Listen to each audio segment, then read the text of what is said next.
It's true, in the end, insurance and pension funds will probably own most of the startups. They have enormous amounts of wealth. Thank you for the opportunity to spend a little time with you. My name is Ulrik. I'm the CEO and partner of GenieBelt. We are a Danish-based startup that does communication and collaboration for the construction industry only. And over the last 2 years, we've managed to get customers in around 43 countries around the world with just around 25,000 users on it. And why the construction industry? I'm not from the construction industry, but if you look at the industry, and we saw some of it today, it is huge. It's 10% of the global GDP. It's $10 trillion a year. I'm trying to explain my daughter what $1 trillion is, and I run out of zeros. So it is a massive industry. And in this industry, the average efficiency, and I saw that on one of the slides today, is 30%. And we accept that. The average amount of time you're working is 30%. And when you're working, 10% of what you're doing will be torn down and built again. It's called rework. 40% of the world's waste comes from the construction industry. At the same time, if you look at McKinsey, who did a huge study the other day, they released it the other day, in average, a construction project in the world spends 80% more than they budgeted. It doesn't work in other industries. Just think about it. If we try to put it into perspective, and we take an example most of you know, and I know, the October Festival.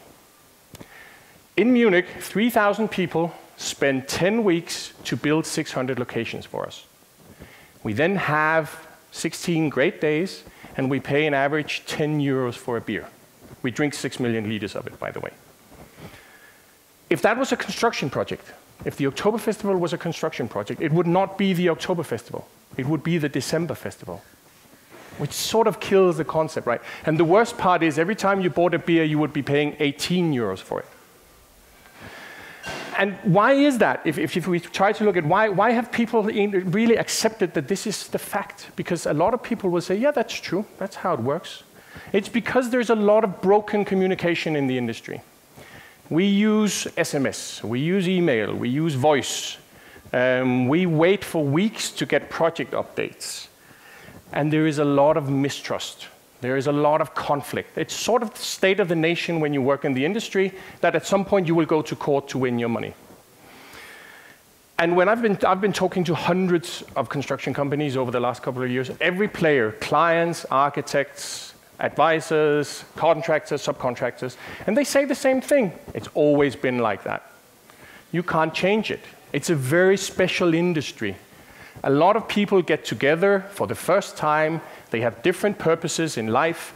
They build something that's very complex only once in a lifetime. And that's bollocks. I'm sorry to say it. I have to pull away the curtain. That's simply not the state. I'm an air traffic controller by trade. So I was sitting in the tower when you were flying in and out of the airports when I was significantly younger.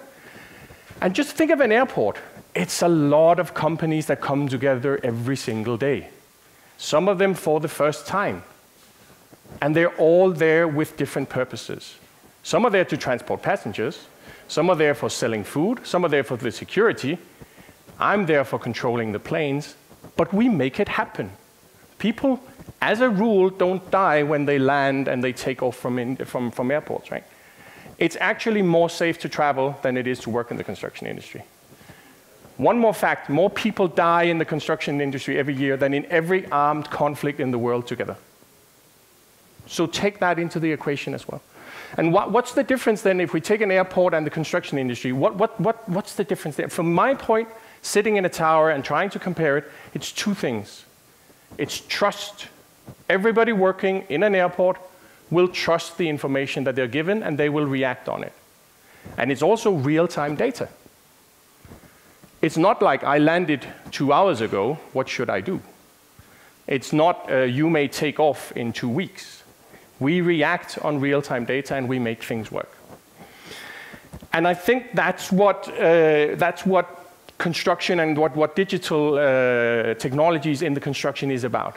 It's not about robots. It's not about fancy gadgets. This will come. It's not about 3D printing, but it's about being a catalyst for change. That's what we can do. We can go in and we can establish that real time and that trust in the industry. So what's going to happen if we look at it from our point of view? What's going to happen in this enormous industry over the coming years? It will change, I promise you. A lot of people will tell you otherwise, but it will change. Clients will take control. For the last 50 years, productivity has gone down. It's the only industry that has happened.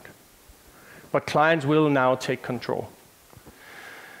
And digital players will start to become a factor. If you look at the industry as a whole, over the last, if I just take the top 20 investments, always follow the money. If you look at the top 20 investments into the construction industry over the last 3 years, it's $1 billion US. The construction industry is the industry in the world that creates second most information, only surpassed by the financial industry.